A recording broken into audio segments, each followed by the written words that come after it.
You're tuning into Black and White Sports on YouTube. The no-holds-barred truth on sports.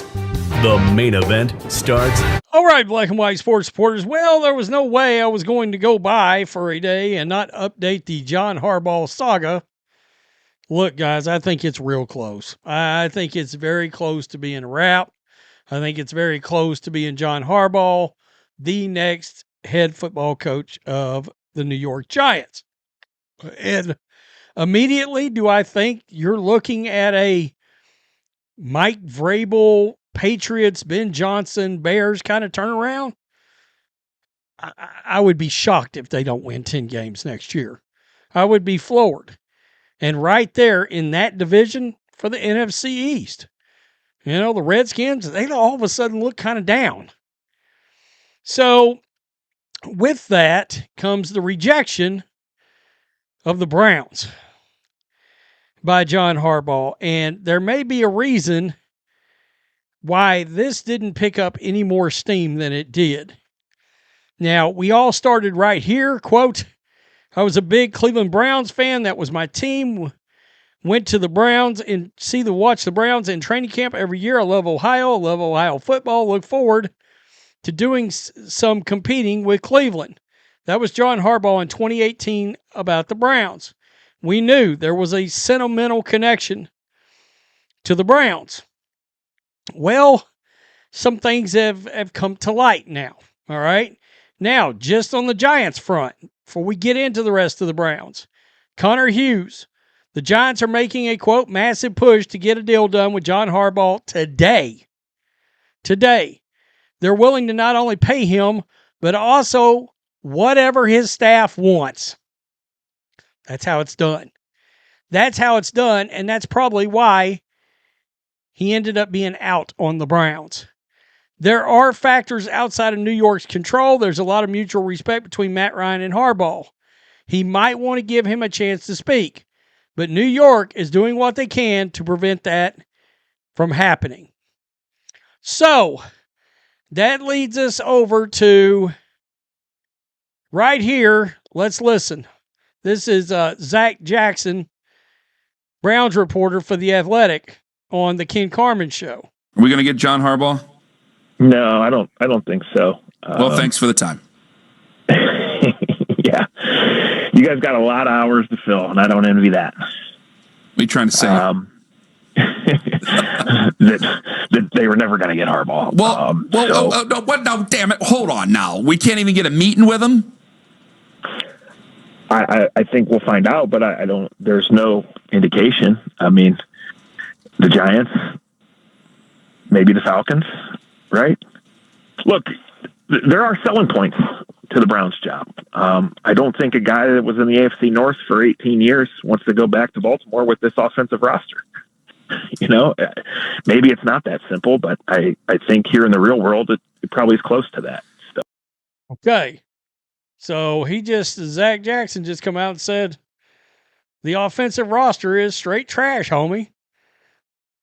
He's not wrong. It's not great on the offensive side. You need offensive linemen and you need playmakers everywhere. Let's be real. You may need a quarterback. All right. Aaron Gohammer on ESPN Cleveland. Browns can't even get a face-to-face. The reporting now is that it's Falcons, Titans, Giants, and that's it. He didn't want to bounce around the country and do interviews with teams like the Browns that had no chance of getting him. And ultimately, Cleveland should know. This is not a reflection on the city. This is not that John Harbaugh would prefer to live in Nashville or New York and that Cleveland is a dump. But it's a reflection on the organization 10,000%. And the Browns won't admit that, and they'll say that it's the place they're in as a franchise. They want to hire some 30-something coach and not some 60-something coach. But, Chris, you're still at a place as an organization where not only can you not hire someone like John Harbaugh, you can't even get a face-to-face interview with somebody like John Harbaugh. Yeah, that's not great. That's not a great look for the Browns. Not a great look for Jimmy HASLAM. And I believe, in large part, this is about Andrew Berry. I think if you'd have done a clean split, and I said, hey, if you're going to fire Stefanski, just get rid of Andrew Berry. I've said that for months, and they didn't do it. So the Sporting News offered a little insight to this, right? So, right here, since 2020, GM Andrew Berry has operated a collaborative, analytics-heavy model where the front office and coaching staff shared a supposed unified vision, a vision that Berry ended up with control over when it came to quarterbacks. Harbaugh's CEO-style leadership, which requires handpicking a personnel executive, is fundamentally incompatible with Brown's philosophy of keeping Berry as a primary roster decision-maker. This led Aaron Goldhammer lamenting, quote, you can't even get a face-to-face interview. Ultimately, the Browns weren't just choosing a coach, they were choosing a culture by passing on Harbaugh's demands. Now, I hear that, and I think to myself, you pass on John Harbaugh's culture for Andrew Berry's? Are you smoking all the crack? I mean, are you manufacturing crack and then smoking your own product? Is that what's going on? Is that what you're doing? Jimmy Haslam? I mean, you did give Deshaun Watson $230 million, fully guaranteed. Maybe you are a meth addict of gargantuan proportions. You're not Walter White. You're his little sidekick over there. They can't lay off the little blue bomb. All right? That was always at a bind on Breaking Bad. In what world do you not just say, we'll give you whatever you want, basically, to John Harbaugh or somebody of his ilk? By the way, this applies. You notice they haven't interviewed Mike McCarthy? And to me, he's a slam dunk here. Like call Mike McCarthy. I mean, at this point, I'm going to be honest. When I've seen these names, the Dan Pinchers, Pitcher, and I said Pincher. It might as well be Doberman Pincher. Fuck it. Dan Pitcher. There's the British defensive coordinator guy, 80 Dirte or something like that. I mean, who cares? At this point, if you get Mike McDaniel, you're probably lucky. I'm starting to believe that. Like, Mike McDaniel is could you